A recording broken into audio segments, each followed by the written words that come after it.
Hiriyaatoo tanaan waggoota lama oliif hiriyummaa waliin dabarsineerra. Ji'a onkololeessaa darbe kana jechuunis ji'a 7 dura jettee hiriyoota keenyatiin wallollee walitti muufannee addaan fagaanne. Baay'een ishee jaaladha ture. Sana booda akkan ishee hin arganneef bilbila ishee cufattee na jalaa dhokatte. Dhokadhee karaa isheen manatti ittiin galtu irratti eegus argachuu hin dandeenye. Muufannaan keenya cimee gargar nu baase. Gargar bahuu keenya gaafan baru dhukkubsadhee hojii dhiisee torbee 2 manatti galeera.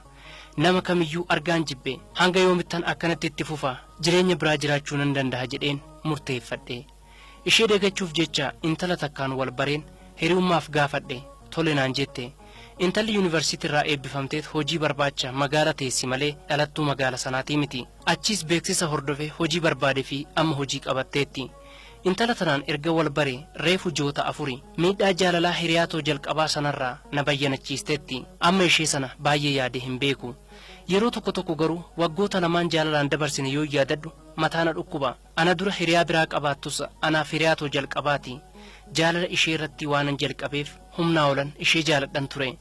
Jetteen addaan nu baasee onnee koo nama deessee ture. Intalli ammaatuun garuu madaa koo kan hunda na dagachiistee jirti. Ani immoo isheedhaaf hiriyaa jalqabaati. Isheen yeroo jalqabaatiif dhiirri waliin ciiste ana. Keessumaayyuu ji'oota 2 as utuu na hin argin ooltee hin bultu. Yoon tasa sababa hojiif jedhee bor walagarra jedheen halkan sana bilbilaan boo'aa na haasofsiisaa bulti. Gaarummaan ishee nama kamiiniyyuu hin dorgomsiifamu. Maanguddoota ergee kaadhimmadhee mana qopheessatti abbaa warraa fi haadha warraati jennee waliif mallatteessine guyyaa itti mana tokko jiraannu eegaa jirra. Kun immoo ulfina maatii keenya lachuutifuu murteessadha jennee walumaan mari'anneet amma mana adda addaa jiraachaa jirra. Utuma akkanaan jirru tibbuma darbe kana magaalaa keessa utuun deemaa jiru hiriyaatoo ji'a 7 dura gargar baane tanaan walitti dhufne. Wantan amanuu dadhaben arge ulfa guutuu taatee dubartoota 2 waliin deemaa jirti. Anatu ishee arge malee isheen na agarre. Duubatti deebi'een dhokadhee isaan dabarsee duuba qajeele. Hiriyoota ishii kanaanis yeroo gargar bahan takka duuba dhaqeen fiigee itti qaqqabeen intalli tun intala eessuma kiyyaati. Biyyaa baqattee dhuftee as jirti. Yoon itti mul'adhe gaarii hin ta'u jedheeni. Mee seenaa ishee natti himi eessaa ulfoofte adaraa rabbii na hin dhoksin. Heerumtee jirti jedhu dhugumaa jedheen dubbii qulqulleeffachuuf gaafadhe. Intalli tun dura hiriyaatoo turte yoon jedheen dubbicha na dhoksiti jedheen isa kana sobe. Hiriyaan ishee tuni miira tasgabbaanarraa dubbisuu baattus lakki hin heerumne hiriyaa tokko qabdi turte. Isarraa ulfooftee gargar akka bahan natti himteetti naan jette. Nama akkamiiti jedhee gaafadheen bakka akkanaa hojjeta jettee natti himteetti naan jette. Ana ta'uu koon bare. Duubatti deebi'een bakka isheen seente sana hanga baatutti hojii koo hafeen taa'ee eege. Yeroo na agartu boorsaa baattu narratti darbattee iyyitee na baqatte. Anis boo'ee namni nutti yaa'een tasgabbeessee kaafee tokko teenyee haasofne. Ani fi ati erga gargar baane reefu ji'a 7 dabarra. Ani amma ulfa ji'a 8ti. Daa'imni garaatti baadhu kuni keeti. Ergansiin gargar bahee dhiira waliin shayiyyuu dhugee hin beeku jettee boo'icha ishee itti fufte. Hin boo'in ansi gatee miti. Bilbila kees yaaleen cufaana jalaa ta'e.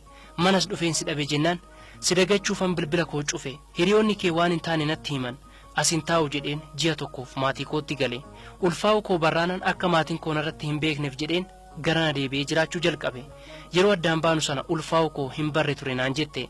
Anis walitti deebina walirraa hin fagaannu jedheeniin bilbila wal jijjiirree mana ishee deemee bare gara mana kootti deebi'e. Amma isheedhaan walitti araaramuu fi intala lammaffaa tana akkamittan dhiisa. Abbaa warraa koo boruu jettee narratti of gattee waliif mallatteessinee jaalalaan na simattee guyyaa maatii keenyaaf affeerraa laaqanaa goonee waliin gallu eegaa jirti. Ishee duraa tana dhiisuttis baay'een ishee jaaladha.